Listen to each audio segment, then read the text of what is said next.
The only morality they recognize is what will further their cause. By 1980, Ronald Reagan's crusade against communism had spanned 5 decades. The crusade for freedom is your chance and mine to fight communism. In 1947, he was the B-movie actor who railed against communist infiltration of Hollywood.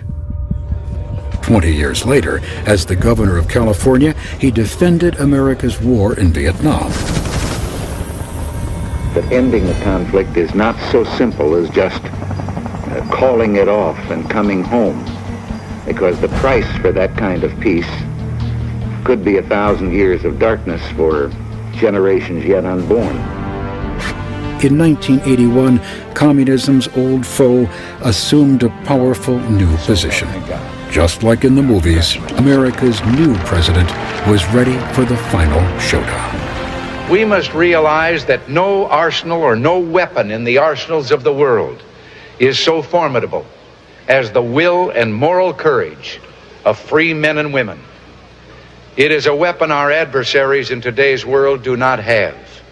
It is a weapon that we as Americans do have. Let that be understood by those who practice terrorism and prey upon their neighbors. The Cold War balance of power had shifted dramatically in favor of the Soviet Union during the 1970s. Reagan vowed to change that. He made no secret of his desire to destroy communism. The West won't contain communism. It'll transcend communism.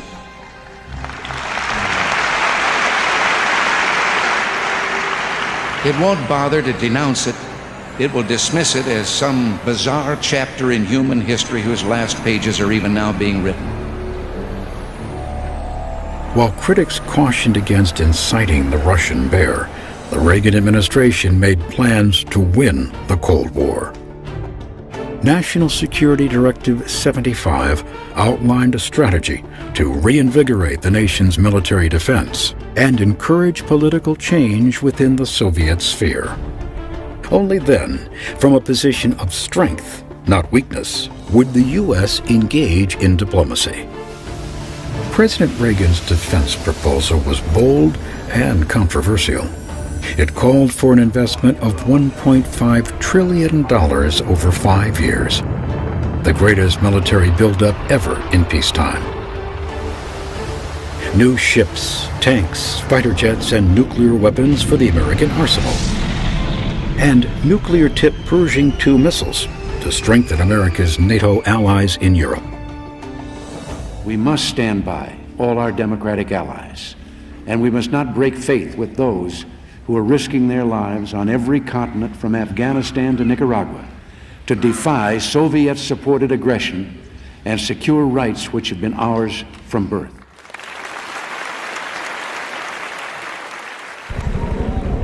In a policy known as the Reagan Doctrine, the president asserted America's right to support those who opposed communism wherever they might be. Breaking with the doctrine of containment, which had ruled U.S.-Soviet relations for decades, the Reagan Doctrine was designed to roll back communism. American military aid flowed to the Contra rebels in Nicaragua and other anti-communist resistance groups. The president authorized billions of dollars in arms for Mujahideen guerrillas battling Soviet troops in Afghanistan.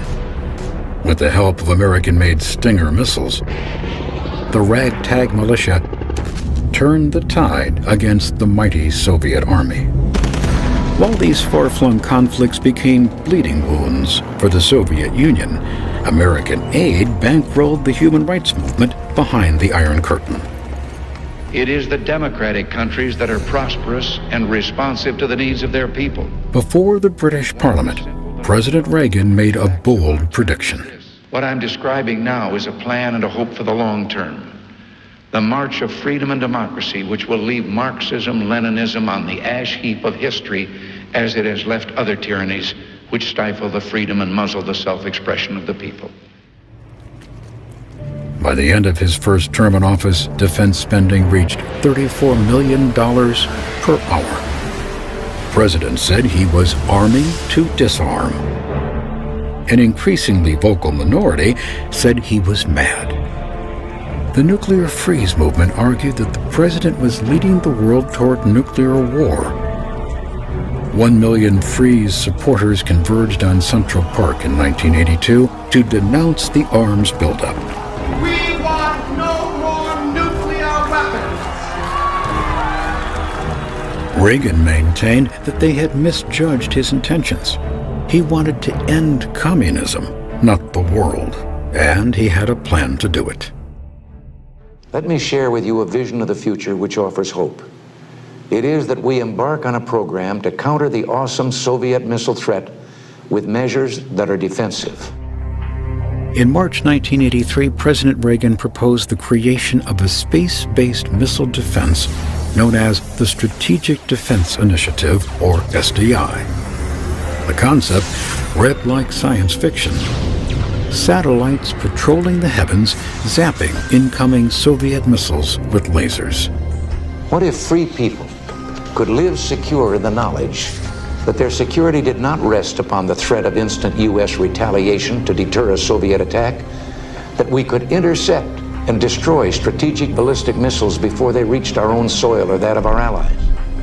The press quickly dubbed the controversial plan Star Wars. Soviet leader Yuri Andropov denounced the American president for inventing new plans on how to unleash a nuclear war. Star Wars was decades from becoming a reality, but the Soviets saw it as an immediate threat. The Soviet Union was stretched to the breaking point. Fully half of its economic output was needed to keep pace with Reagan's arms buildup. They had neither the money nor the technological know-how to join the race for a space-based missile shield.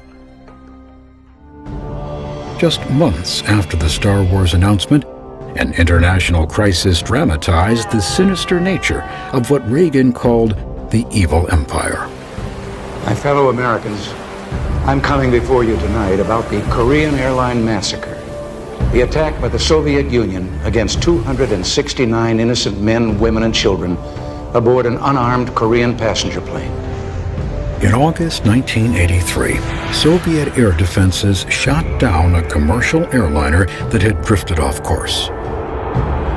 This was the Soviet Union against the world and the moral precepts which guide human relations among people everywhere.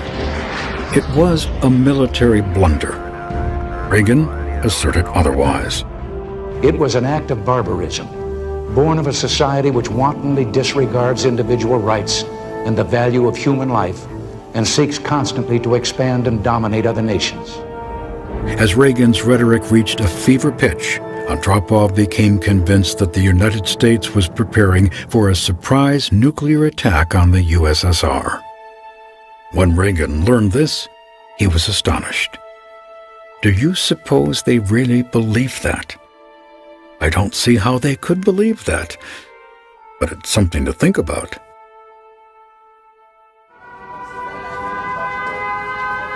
The superpowers managed to avoid nuclear Armageddon for nearly 4 decades, but on November 20th, 1983, millions of Americans endured the unthinkable.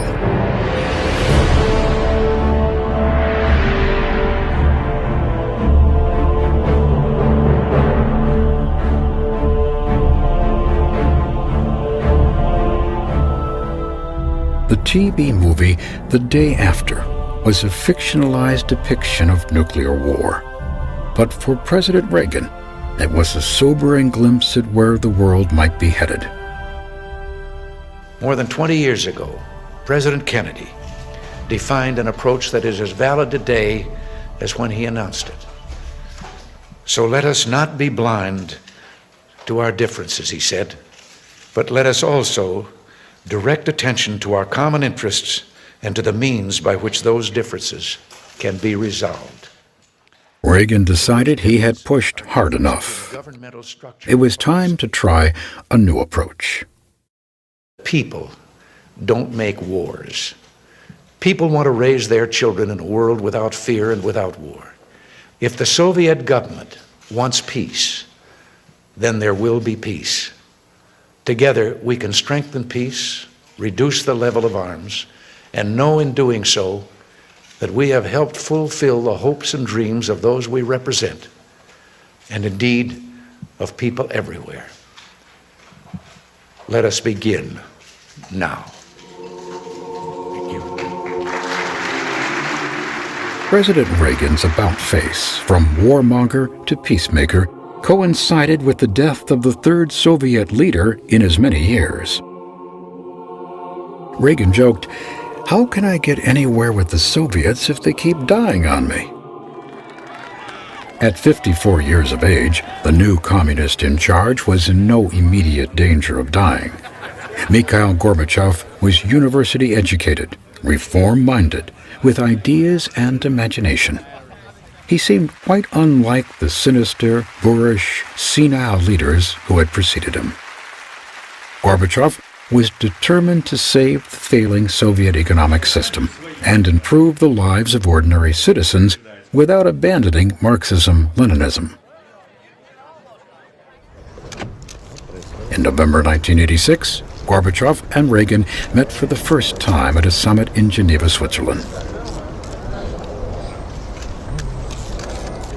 The mood was tense during official discussions. Gorbachev was ready to negotiate an arms reduction on condition that Reagan abandon Star Wars. The president wouldn't budge.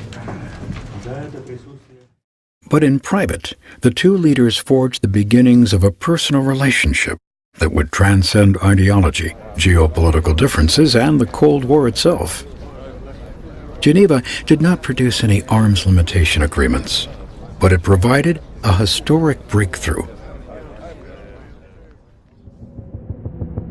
Just 5 months later, an explosion ripped through reactor number 4 at the Chernobyl nuclear power plant in the Soviet Union. It was an environmental catastrophe, the worst nuclear disaster in history.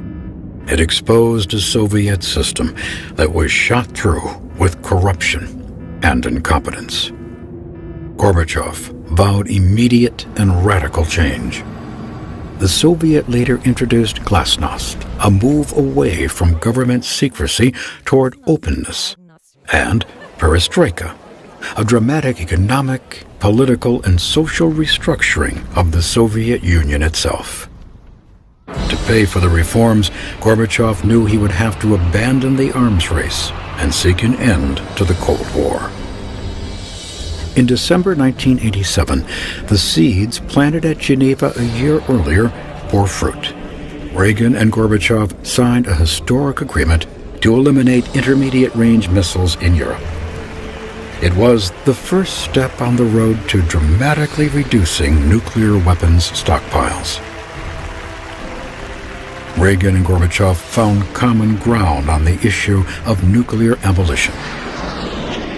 In 1987, President Reagan traveled to West Germany to seek common ground on human rights. In front of the Berlin Wall, he made his appeal. General Secretary Gorbachev, if you seek peace, if you seek prosperity for the Soviet Union and Eastern Europe, if you seek liberalization, come here to this gate. Mr. Gorbachev, open this gate. Mr. Gorbachev, tear down this wall.